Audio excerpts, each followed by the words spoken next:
Hello students, welcome to the GTU Studies YouTube channel and offline classes from Bhavnagar. આજે જે આપણે video જોવાના છીએ એ ખાસ કરીને મિકેનિકલ એન્જિનિયરિંગ માટે છે. જે લોકો 7 સેમેસ્ટર ડિગ્રીની અંદર આવવાના છે, જે 6 સેમેસ્ટર પૂરી કરવાના છે, જેની એક્ઝામ હજી કન્ટિન્યુ છે, વાયવા પણ આવશે, પણ જે 7 સેમેસ્ટરમાં આવવા જઈ રહ્યા છે એની માટે સબ્જેક્ટ સિલેક્શનનો ઓલરેડી એક વિડીયો મેં 4 વર્ષ પહેલાં અપલોડ કર્યો હતો. જ્યારે ફર્સ્ટ ટાઈમ નવા સિલેબસ પ્રમાણે 7 સેમેસ્ટર સ્ટાર્ટ થવાનું હતું ત્યારે અમુક સબ્જેક્ટ અનનોન હતા, અમુક પેપર કેવા નીકળશે એ નહોતી ખબર. એ પ્રમાણે આપણે શીખવા જેવા સબ્જેક્ટને અને ઇઝી હોય એવા સબ્જેક્ટને પહેલી પ્રાયોરિટી આપેલી હતી. એ જ પ્રમાણે સિલેક્ટ કરશો તો કોઈ પ્રોબ્લેમ છે જ નહીં. પણ સ્ટુડન્ટ્સ ઘણા બધા એવા કે એનું એવું કહેવું હતું કે ટોટલ થિયરિટિકલ હોઈ શકે અથવા તો પાસ થવામાં સાવ ઇઝી પડતા હોય એ જ સબ્જેક્ટ અમને ખાલી કહો કે આ જ ફર્સ્ટ રાખવા જેવા છે. તો એની અંદર આપણી 4 વર્ષ પહેલાંનો વિડીયો તમે ન જોયો હોય તો એ તો જોઈ જ લેજો. જેની લિંક ન મળી હોય તો ડિસ્ક્રિપ્શનમાં આપી દઉં છું. પણ એની અંદર થોડુંક મોડિફાઈ કરી દઈએ કે આ જ સબ્જેક્ટ ફર્સ્ટ પ્રાયોરિટીમાં છે એ રાખશો તો 100% પાસ થઈ જશો, બહુ અઘરું પડશે નહીં. તો પહેલાં તો ન ખબર હોય તો એ વિડીયોમાં 4 વર્ષ પહેલાંના પણ મેં વાત કરેલી હતી, અત્યારે પણ કરી દઉં. ટોટલ આમ 7 સબ્જેક્ટ છે. એમાં એક તો પ્રોજેક્ટ ઇન્ટેન્સિવ આવી જાય એટલે એ કાઢતા 6 સબ્જેક્ટની તમારે GTU એક્ઝામ આપવાની છે, જેમાં 2 કમ્પલસરી છે અને બાકીના 4 તમને એઝ અ ઇલેક્ટિવ ઓફર કર્યા છે, જેમાં 3 તમારા પ્રોફેશનલ કોર્સિસ છે એટલે મિકેનિકલના લગતા સબ્જેક્ટ આવશે અને ઓપન ઇલેક્ટિવ 3 ની અંદર મિકેનિકલ સિવાયનો થોડોક સાઈડમાં જે સબ્જેક્ટ આવે છે જે શીખવો જોઈએ એ માટે આપેલા છે. આપેલા તો લિસ્ટ છે કે તમને પ્રોફેશનલ ઇલેક્ટિવ 4માં કેટલા ઓફર કર્યા છે, 5માં કેટલા ઓફર કર્યા છે, 6માં કેટલા ઓફર કર્યા છે અને ઓપન ઇલેક્ટિવ 3માં કેટલા ઓફર કર્યા છે. તો પહેલાં તો પ્રોફેશનલ ઇલેક્ટિવ 4માં કયા સબ્જેક્ટનું લેવલ કેવું છે એ મેં તમને લાસ્ટ જે વિડીયો કીધો 4 વર્ષ પહેલાંનો એમાં આપેલું જ છે. પણ હવે ખાલી જે છેલ્લા 4 વર્ષમાં જે પેપર નીકળ્યા છે જેમાં ન્યુમેરિકલ જે રીતના પૂછાય છે, સાવ ઇઝીલી પાસ થવું હોય, થોડુંક કામમાં પણ આવે એવું હોય, એવી રીતે આપણે જો સિક્વન્સ આપી હોય તો ઓટોમેશન ઇન મેન્યુફેક્ચરિંગ એન્જિનિયરિંગ રાખાય. રેફ્રિજરેશન એન્ડ એર કન્ડિશનિંગની લેવલથી થોડુંક ઓટોમેશન ઇન મેન્યુફેક્ચરિંગ કરતાં વધારે થઈ જશે.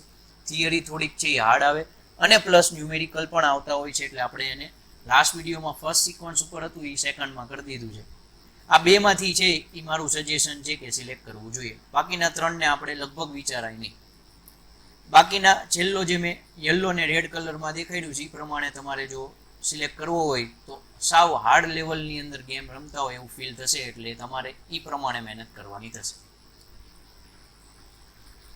પ્રોફેશનલ ઇલેક્ટિવ 5માં જઈએ તો રેપિડ પ્રોટોટાઇપિંગ છે ને હું ફર્સ્ટ સિક્વન્સ હવે આપીશ. પહેલાં મેં IC એન્જિન આપ્યું હતું કારણ કે શીખવા જેવો સબ્જેક્ટ છે, ન્યુમેરિકલ હાર્ડ નથી જ આવતા. 80ની અંદર એક તો જે IC એન્જિનના ન્યુમેરિકલ આવતા એ જ રિપીટ થાય છે.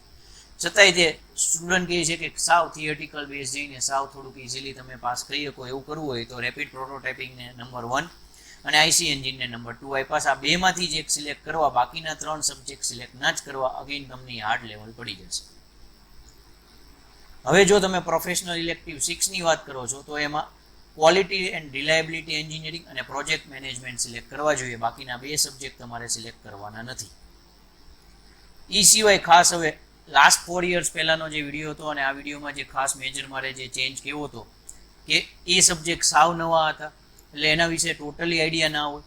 સબ્જેક્ટ બંને ઇઝી છે પણ થોડુંક તોય વાત કરીએ તો બંનેના પેપરની થોડીક વાત કરીએ તો IIoT જે સબ્જેક્ટ છે એ મિકેનિકલવાળાને શીખવા જેવો સબ્જેક્ટ છે. થોડુંક સમજાશે પણ થોડુંક તમને એના વિડીયોઝ પણ મળી રહેશે.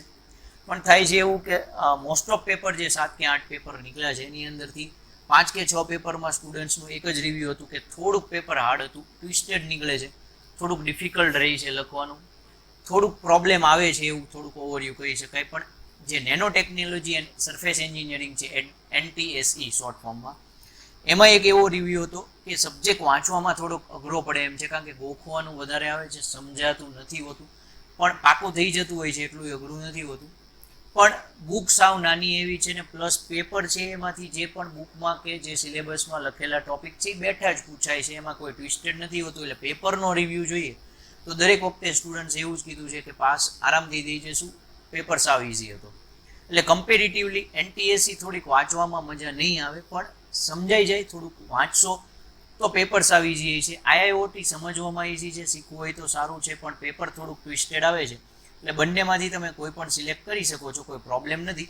પણ તમારે જો સેફ સાવ રમવું હોય કે અમે થોડુંક વાંચી લેશું, કાંઈ વાંધો નથી, થોડુંક સમજાય નહીં તો થોડીક મહેનત કરી લેશું, તો NTSC કરાય. અને શીખવું જોઈએ અને થોડુંક ટ્વિસ્ટેડ આવે છે તૈયારી સાથે થોડીક મહેનત કરવી જોઈએ. એના મહેનત કરશું, ભલે તકલીફ પડે, ઓછો ગ્રેડ આવી શકે IIOTમાં, પણ એ શીખવા માટે રાખી શકો છો, બાકી NTSC પ્રિફર કરાય. તો આઈ હોપ તમને હવે જે પણ ડાઉટ હતા એ ક્લિયર થઈ ગયા છે. એ સિવાય કોઈ ડાઉટ હોય છે તો તમને કોન્ટેક્ટ, ઘણા બધા સબ્જેક્ટના તમે વિડીયો હવે જોઈ લીધા છે તો કોન્ટેક્ટ તમે કરતા હશો. ન ખબર હોય તો ઇન્સ્ટાગ્રામ ચેનલમાં છે કે એમાં હું દર વખતે કાંઈક ને કાંઈક આવી અપડેટ મૂકતો જ રહું છું, તો એને ફોલો કરી લેજો. ખાસ મેલ ID છે, ટેલિગ્રામ ચેનલ પણ છે જેમાં પણ દરેક અપડેટ હું મૂકતો રહેતો હોઉં છું, અને ફેસબુક ગ્રુપ છે. અને લાસ્ટ, તમને કોઈ પણ ક્વેરી હોય તો ડાયરેક્ટ તમે વોટ્સએપ મેસેજ 8200696240 નંબર ઉપર કરી શકો છો. નીચે ડિસ્ક્રિપ્શનમાં પણ નંબર આપી દઉં છું. તો આઈ હોપ તમને વિડીયો છે એ સમજાઈ ગયો હોય છે. બીજાને શેર કરજો, 7 સેમેસ્ટરવાળાને ખાસ મિકેનિકલને, જેથી એમને હેલ્પફુલ થાય. અને ખાસ સબસ્ક્રાઇબ ના કરી હોય તો GTU સ્ટડીઝ ચેનલ સબસ્ક્રાઇબ કરી લેજો. Thank you.